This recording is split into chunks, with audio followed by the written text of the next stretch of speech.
गवैया गधा। एक धोबी के पास एक बूढ़ा सा मरियल गधा था। गधा रोज सवेरे मैले कपड़ों की गठरी लेकर घाट जाता और शाम को धुले कपड़ों को लादकर घर ले आता था। रात होने पर उसे घूमने की छुट्टी मिल जाती थी।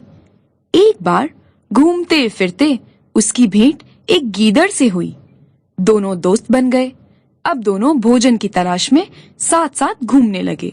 इसी तरह घूमते फिरते वे एक पके खीरों के खेत में जा पहुंचे और पेट भरकर खीरे खाए। दूसरी रात वे फिर वहीं गए और जी भरकर फिर से खीरे खाए। अब तो रोज ही खीरों की दावत उड़ने लगी। खीरे खा खा कर मरियल गधा खूब मोटा ताजा हो गया।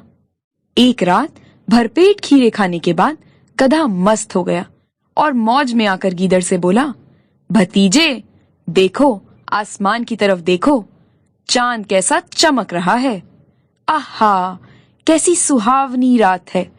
मेरा मन तो गाने को कर रहा है। गीदड़ बोला, अरे कहीं गाने ही ना लगना। खेत के रखवालों ने सुन लिया तो बैठे बिठाए आफत गले पड़ जाएगी। चोर के लिए चुप ही रहना भला होता है। गधे ने कहा, क्या बात करते हो जी, इतना प्यारा मौसम है और मैं बहुत खुश हूँ। मुझसे अब रहा नहीं जाता। मैं तो एक बढ़िया गाना गाऊंगा। गीदड़ ने समझाया, ना चाचा ना, मुंह बंद ही रखो तो अच्छा है। इसके अलावा तुम्हारी आवाज भी तो सुरीली नहीं है। तुम मुझसे जलते हो, गधा बोला। तुमको ना सुर का पता है ना ताल का। संगीत का आनंद तुम क्या जानो। गीदड़ ने कहा, यह तो खैर ठीक है, लेकिन इस संगीत का आनंद केवल तुमको ही आएगा।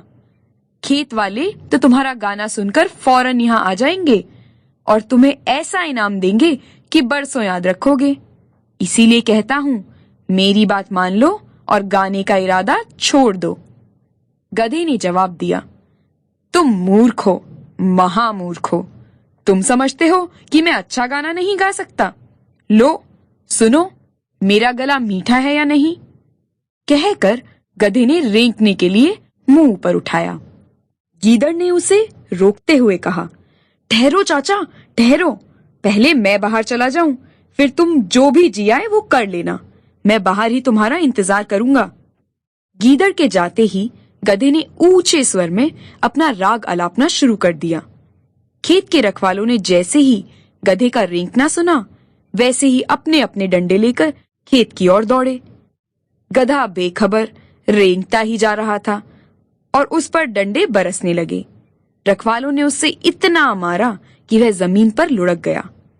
फिर उन्होंने गधे के गले में एक भारी पत्थर बांध दिया और चले गए। गीदड़ खेत के बाहर ही खड़ा था और गधे का इंतजार कर रहा था। तभी गधा भारी पत्थर के साथ किसी तरह घिसटता हुआ बाहर आया। उसे देखते ही गीदड़ बोला, वाह चाचा, रखवालों ने तुम्हारे गाने पर इतना सुंदर इनाम दिया है। बधाई हो बधाई।